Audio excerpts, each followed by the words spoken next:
이 시간 우리에게 주시는 하나님의 말씀은 사무엘하 14장 1절에서 17절까지 말씀입니다.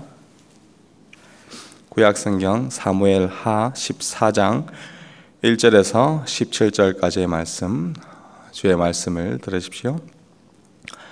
스루야의 아들 요압이 왕의 마음이 압살롬에게로 향하는 줄 알고 드고아의 사람을 보내 거기서 지혜로운 여인 하나를 데려다가 그에게 이르되 청하건대 너는 상주가 된 것처럼 상복을 입고 기름을 바르지 말고 죽은 사람을 위하여 오래 슬퍼하는 여인같이 하고 왕께 들어가서 그에게 이러이러하게 말하라고 요압이 그의 입에 할 말을 넣어주니라.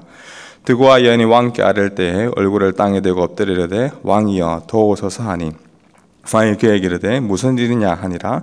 대답하되 나는 진정으로 과부니이다. 남편은 죽고 이 여종에게 아들 둘이 있더니 그들이 들에서 싸우나 그들을 말리는 사람이 아무도 없으므로 한 아이가 다른 아이를 쳐 죽인지라. 온 족속이 일어나서 당신의 여종 나를 핍박하여 말하기를 그의 동생을 쳐 죽인 자를 내놓으라. 우리가 그의 동생 죽인 죄를 갚아 그를 죽여 상속자 될 것까지 끊겠노라 하오니 그러한즉 그들이 내게 남아있는 숯불을 꺼서 내 남편의 이름과 씨를 세상에 남겨두지 아뢰하겠다 하니 왕이 여인에게 이르되 내 집으로 가라. 내가 너를 위하여 명령을 내리리라 하는지라. 드고아 여인이 왕께 아뢰되 내 주 왕이여 그 죄는 나와 내 아버지의 집으로 돌릴 것이니 왕과 왕위는 허물이 없으리이다.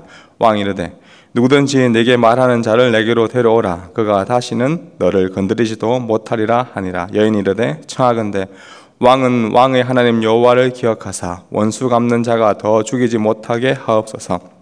내 아들을 죽일까 두렵나이다 하니 왕이 이르되 여호와께서 살아계심을 두고 맹세하노니 내 아들의 머리카락 하나도 땅에 떨어지지 아니하리라 하니라. 여인이 이르되 청하건대 당신의 여종을 용납하여 한 말씀을 내 주 왕께 여쭙게 하옵소서 하니 그가 이르되 말하라 하니라. 여인이 이르되 그러면 어찌하여 왕께서 하나님의 백성에게 대하여 이 같은 생각을 하셨나이까? 이 말씀을 하심으로 왕께서 죄 있는 사람같이 되심은 그 내쫓긴 자를 왕께서 집으로 돌아오게 하지 아니하심이니이다. 우리는 필경 죽으리니 땅에 쏟아진 물을 다시 담지 못한 같으미오나 하나님은 생명을 빼앗지 아니하시고 방책을 베푸사 내쫓긴 자가 하나님께 버린 자가 되지 아니하게 하시나이다. 이제 내가 와서 내 주 왕께 이 말씀을 여쭙는 것은 백성들이 나를 두렵게 함으로 당신의 여종이 스스로 말하기를 내가 왕께 여쭈오면 혹시 종이 청하는 것을 왕께서 시행하실 것이라.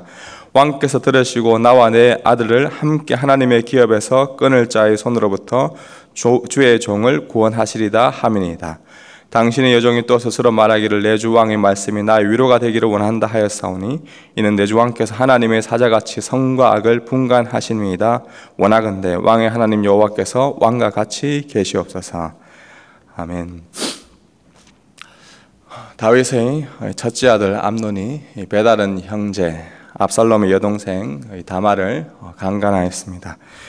이 압살롬은 아무 말도 하지 않고 복수할 날만 기다리고 있다가 2년이 된 후에 암논을 살해하였고 아버지 다윗을 피하여 자신의 외할아버지가 있는 그술 땅으로 도망하였습니다. 참 받아들이기 힘든 상황이 이 다윗의 아들들을 통해 일어나고 있었고 이로부터 3년이라는 세월이 흘렀습니다. 어제 본문 13장 마지막 절에 보니까 다윗 왕의 마음이 압살롬을 향하여 간절하니 암논이 이미 죽었으므로 왕이 위로를 받았음이더라 라고 기록되어 있습니다. 왕의 계승자 1순위였던 첫째 아들 암논을 죽인 이 압살롬을 향한 이 왕의 마음이 간절해지고 있다라는 표현, 언뜻 보면 이해하기가 쉽지 않습니다. 우선 다윗이 자신의 첫째 아들 암논이 이복 동생 다말을 강간하였을 때 그가 적절한 조치를 취하였더라면 이러한 비극을 막을 수 있었을 것이다 생각이 듭니다. 압살롬이 암논을 죽였을 때에도 율법에 따라 다스려야 했는데 그렇게 또한 하지 못했습니다. 압살롬이 회개하고 돌아올 수 있도록 그 어떤 환경도 만들지 않았습니다. 그저 정의와 분별력이 사라진 아버지로서의 아들들의 그 악함을 그대로 바라만 보고 있을 뿐입니다. 처음엔 첫째 아들 암논을 죽인 압살롬을 향한 분노가 불일 듯이 가득했겠지만 어느덧 이 3년이라는 세월이 지나고 보니 도리어 이 압살롬을 향한 아버지의 마음이 더 간절해졌다라고 성경은 기록하고 있습니다. 14장 1절에 왕의 마음이 압살롬을 향하였다. 이 왕의 마음이 압살롬을 향하였다는 이러한 표현은 아버지로서 자식에게 가지는 그러한 본능적인 아비의 마음, 즉 부정을 표현해주고 있습니다. 이는 정의로운 판단과 올바른 그러한 분별력보다 도리어 자식을 향한 아버지의 연민과 동정이 더 크게 그에게 작용하고 있음을 알 수 있습니다. 아무리 죄를 지었더라도 그래도 이 자식은 자식인데 라는 심정으로 압살롬을 바라보고 있습니다. 더군다나 이 둘째 아들 사무엘하 3장에 나오는 이 길르압에 대한 언급이 없는 걸로 보아 일찍 죽은 것 같고, 다음 왕세자는 이 압살롬이었기에 그에 대한 흔들리는 마음이 다윗에게 있었습니다. 이에 다윗 곁에서 언제나 그와 함께 있으며 이 다윗의 그 모든 마음들을 다 잘 알았던 요압은 이러한 다윗의 속마음을 잘 알고 다윗의 마음을 이 겉으로 드러내기 위해 장꾀를 부리고 있습니다. 우리가 읽었던 본문 1절 2절에 보시면 스루야의 아들 요압이 왕의 마음이 압살롬으로 향하는 줄 알고 드고아에 사람을 보내 거기에 지혜로운 여인 하나를 데려다가, 이 드고아에 있는 지혜로운 여인이다라고 번역되어 있지만 전체적인 분위기로 볼 때 지혜롭다라는 번역보다 이 간사한 여인으로 보는 것이 더 맞을 것 같습니다. 이 간사한 여인을 통해 요압은 다윗의 마음을 겉으로 드러내기 위해 이야기를 이러이러하게 지어내고 다윗에게 가서 말하라고 합니다. 마치 다윗이 밧세바를 범했을 때 하나님이 나단 선지자를 보내 이야기를 들려주었던 것처럼 요압도 간사한 여인을 불러내서 자신이 지어낸 이야기를 풀어내고 있습니다. 그 이야기의 내용이 무엇이었습니까? 드고아에서 온 여인은 자신 남편이 죽고 그에게 두 아들이 있었는데 들에서 그들이 크게 다투게 되었는데 아무도 말리지 않아 첫째 아들이 둘째 아들을 죽였습니다. 이때 온 족속들이 동생을 죽인 형을 당장 끄집어내 법대로 쳐 죽일 것을 요구하고 있습니다.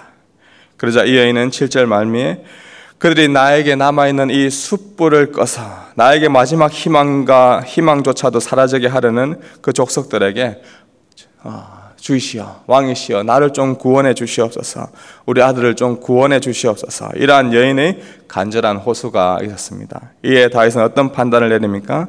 10절에 보니 왕이 이르되 누구든지 네게 말하는 자를 다 내게로 돌아오라, 그가 다시 너를 건드리지 못하리라 하니라.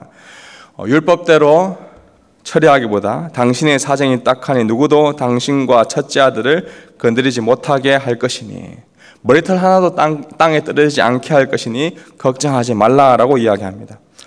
꾸며낸 이야기로 다윗에게 장꾀를 불고 있더니 간사한 여인을 향한 판단은 곧 압살롬을 향한 다윗의 그 내면의 마음을 드러내주고 있음을 우리가 알 수 있습니다.